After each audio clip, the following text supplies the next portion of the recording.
बुद्धत्व को पालूं चाह यही कर, तो धीरज तुझको धरना होगा, तुझे यशोधरा बनना होगा।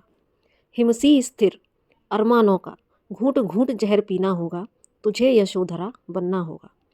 विपरीत बयार के झोंकों में भी तुझे न डगमग होना होगा, तुझे यशोधरा बनना होगा। तो नमस्ते, स्वागत है आपका आपके अपने चैनल डिवाइन मैसेंजर पर। और आज का हमारा जो चर्चा का विषय है वो आप समझ ही चुके होंगे, वो है माँ यशोधरा, भगवान बुद्ध की पत्नी। भगवान बुद्ध के जीवन चरित्र से तो हम सभी परिचित हैं, वो यहाँ पर ज़्यादा एक्सप्लेन करने की ज़रूरत नहीं है। हम सभी जानते हैं उनके जीवन चरित्र को कि कैसे एक राजकुल में जन्म लिया, कैसे भविष्यवाणी पहले ही एक संत ने की और उन्हें राजा के लाख प्रयासों के बावजूद भी वो उनके भीतर जो वैराग्य की भावना उत्पन्न हुई थी उसको नहीं रोक पाए। और नतीजा क्या हुआ हम सभी जानते हैं कि अपने नवजात शिशु को छोड़कर और वो कठोर साधना के लिए वन में चली गई। बुद्ध की यात्रा यहाँ से एक यात्रा खत्म हुई, दूसरी यात्रा उनकी शुरू हुई। अब लेकिन चैलेंज जो था वो किसके लिए था? क्योंकि बुद्ध तो निकल चुके बुद्धत्व को प्राप्त करने, उस परम ज्ञान की प्राप्ति के लिए, खुद को मुक्त करने के लिए। लेकिन क्योंकि उनके अंदर तो वैराग्य आ चुका था, लेकिन उनका क्या जो उनके पीछे थे, यशोधरा उनकी पत्नी, उनका पूरा परिवार, उनका नवजात शिशु। तो यहाँ पर जो यशोधरा के बारे में बार बार जो ये पंक्तियाँ आई, तो यहाँ पर यशोधरा के जीवन चरित्र, उसके त्याग और उसके त्याग से, उसके जीवन चरित्र से हम क्या सीख सकते हैं, ये इंसाइट आज मुझे मिली। यशोधरा का त्याग बहुत बड़ा, क्योंकि यहाँ पर अब जैसे हम लोग तो ये बोलते ही हैं कि गृहस्थ जीवन सबसे बड़ा जीवन होता है। हम सभी से यही बोला जाता है कि गृहस्थ जीवन सबसे बड़ा जीवन है, और सच में है। साधना ये भी एक साधना ही है। तो अब सवाल ये है कि बुद्ध भगवान तो खुद को कर्मों से भी मुक्त करने के लिए मोक्ष के रास्ते पर आगे बढ़ गए, लेकिन उनको मुक्त किसने किया? उनको मुक्त किया यशोधरा ने।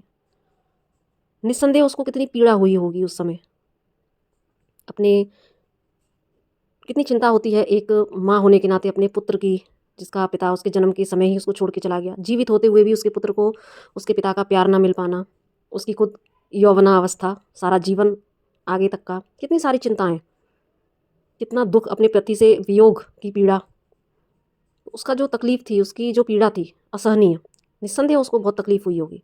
लेकिन बुद्ध को बुद्ध बनाने में, बुद्ध को कर्मा से मुक्त करने में यशोधरा का बहुत बड़ा हाथ था। क्योंकि यशोधरा ने अगर उनको हृदय से और अपनी आत्मा से माफ़ ना किया होता, तो क्योंकि कर्मा किसी को नहीं छोड़ता है ना। हम सभी जानते हैं कि जब राम कृष्ण और जो भी धरती पर मानव शरीर में अगर ईश्वर भी आया है तो उसको भी कर्मा का भुगतान करना पड़ा है। तो बुद्ध को बुद्ध बनाने में, बुद्ध को मुक्त करने में यशोधरा का और उसके पुत्र का बड़ा हाथ था। यशोधरा कुछ पल के लिए तो वो भी विचलित हुई होगी, पीड़ा से भरी होगी, लेकिन इतिहास बताता है कि अगर बुद्ध की वो पत्नी थी तो कहीं वो भी एक साधारण आत्मा नहीं थी। उसकी भी यहाँ पर स्पिरिचुअलिटी ट्रिगर हुई, उसकी भी आध्यात्मिक यात्रा इस बर्थ में कंप्लीट होनी थी, उसको भी बुद्ध के पीछे पीछे चलना था।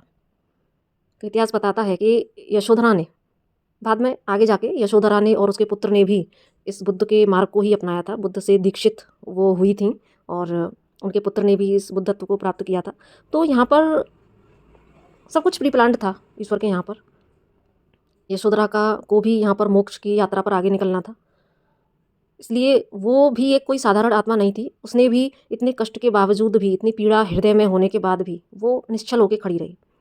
उसने बुद्ध को, क्योंकि जिस समय बुद्ध गए थे उस समय तो वो अवेकन नहीं होगी ना, तो वहाँ पर उसने बुद्ध को माफ़ किया, उनको समझा और उनकी उस यात्रा में सहयोगी बनी।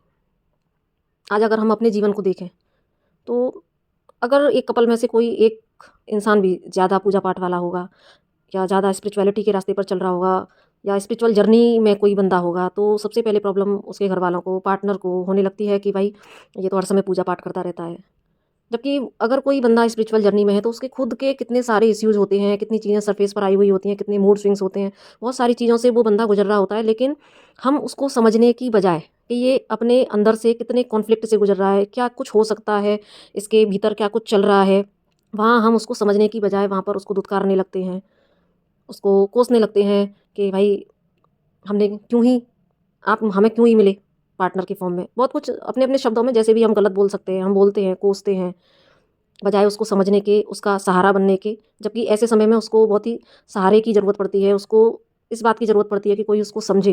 लेकिन वहाँ पर हम एक तो वो खुद ही उन सारे ट्रिगर्स को और अपनी जो इनर जर्नी, इनर जो भी उनके मूड स्विंग्स चल रहे होते हैं, वो सारी चीज़ों को फेस कर रहा होता है। ऊपर से हम खुद भी उसको सपोर्ट ना करके, उसको भला-बुरा कह के और वहाँ पर हम उसको और ट्रिगर करते हैं। जबकि अगर हमारा सहयोग हो तो वो बंदा अपनी इस जर्नी को बहुत अच्छे से क्लियर कर सकता है। तो यहाँ पर जो यशोधरा का जो रोल था बुद्ध के जीवन में, उससे इनकार नहीं किया जा सकता कि वो कितना पावरफुल रोल था, कि उन्होंने बुद्ध के जीवन में इतना इम्पोर्टेंट रोल निभाया कि उनको मुक्त कर दिया। क्योंकि मुक्त करना, बुद्ध तो मुक्त थे ही, बुद्ध तो मुक्त थे, उनके अंदर वैराग्य आ गया था, तभी उन्होंने वो सब कुछ छोड़ा। लेकिन यहाँ पर यशोधरा ने भी उनको मुक्त किया और उनकी सहयोगिनी बनी उस आध्यात्मिक यात्रा में, और खुद भी पीछे चल पड़ी और अपने पुत्र को भी उसने उस मार्ग पर बढ़ाया। तो यहाँ पर एक बुद्ध के पीछे पूरे एक बुद्ध पंथ का जो निर्माण हुआ था, बुद्ध का तो सबको पता है कि बुद्ध आए ही धर्म के प्रचार के लिए थे, सत्य के प्रचार के लिए थे। लेकिन यशोधरा का जो रोल था वो बहुत ही ज़्यादा इम्पोर्टेंट था, क्योंकि अगर यशोधरा, बुद्ध को बुद्ध बनाने में यशोधरा का सबसे बड़ा हाथ था।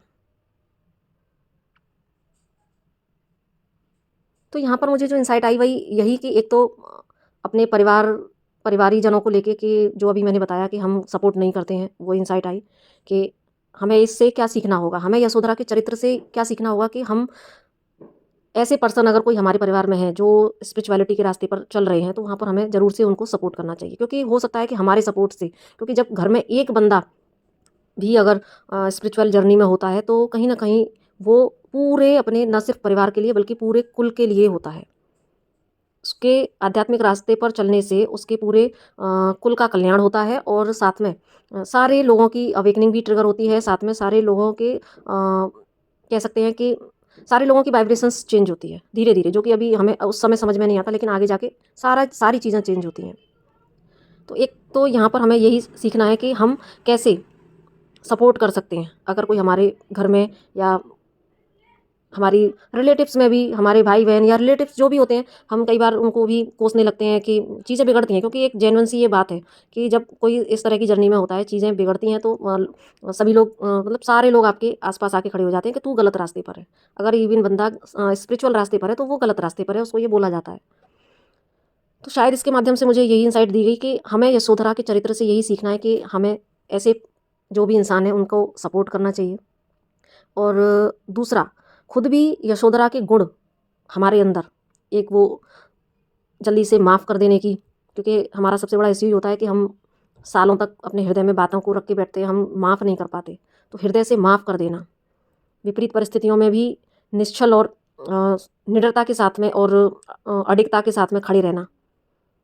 तो ये सारे जो यशोधरा के गुण थे, यशोधरा का त्याग, यशोधरा की समझदारी, यशोधरा का खुद भी उस रास्ते को अपना लेना कि जहाँ मेरे बुद्ध जाएँगे मैं उस रास्ते पर चलूँगी, उनको भी सहयोग करूँगी और मैं खुद भी उस एनलाइटमेंट के रास्ते पर आगे बढ़ूँगी।